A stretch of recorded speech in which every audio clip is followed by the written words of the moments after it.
pasado na sa mababang kapulungan ng 6.352 trillion pesos na panukalang national budget para sa 2025. Sa lumusot na bersyon ng budget ng mga kongresista, higit 1 bilyong piso ang tinapyas sa pondo ng Office of the Vice President.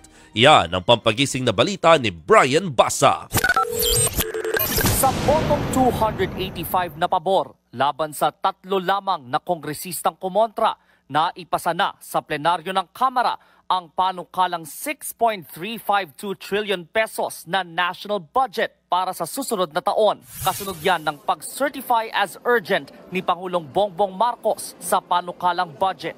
Ayon kay House Speaker Martin Romualdez, kasama na rito ang 733 million pesos na aprobadong budget ng opisina ni Vice President Sara Duterte sa 2025, kapareho ng pondo noon ni dating VP Leni Robredo.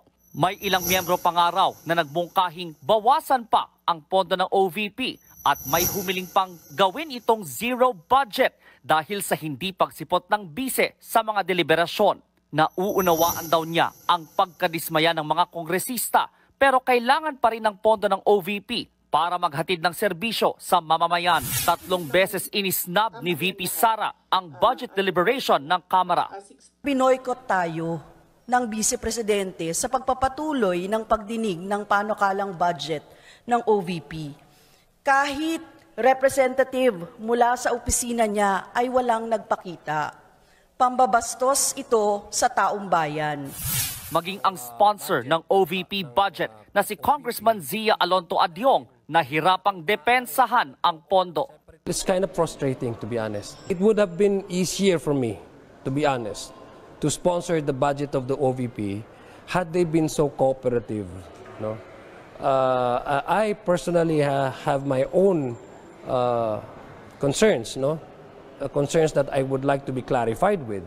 2 bilyong piso ang unang hininging budget ng OVP pero 1.29 billion pesos ang tinapyas ng Kamara. Ayon sa Kamara at Senado, target nilang mapapirmahan sa Pangulo ang 2025 General Appropriations Bill bago magpasko. Nasa Senado na ngayon ang bola. Sa ngayon, on schedule ang mga pagdinig sa komite ng Senado at minaasahan namin na ito'y maaprubahan ng may sapat na panahon para ito'y mabasa at ma-review ng Pangulo kaugnay ng mga line item veto. Pinuri naman ng Pangulo ang kooperasyon ng Kamara at Senado sa pagpasa ng pambansang pondo.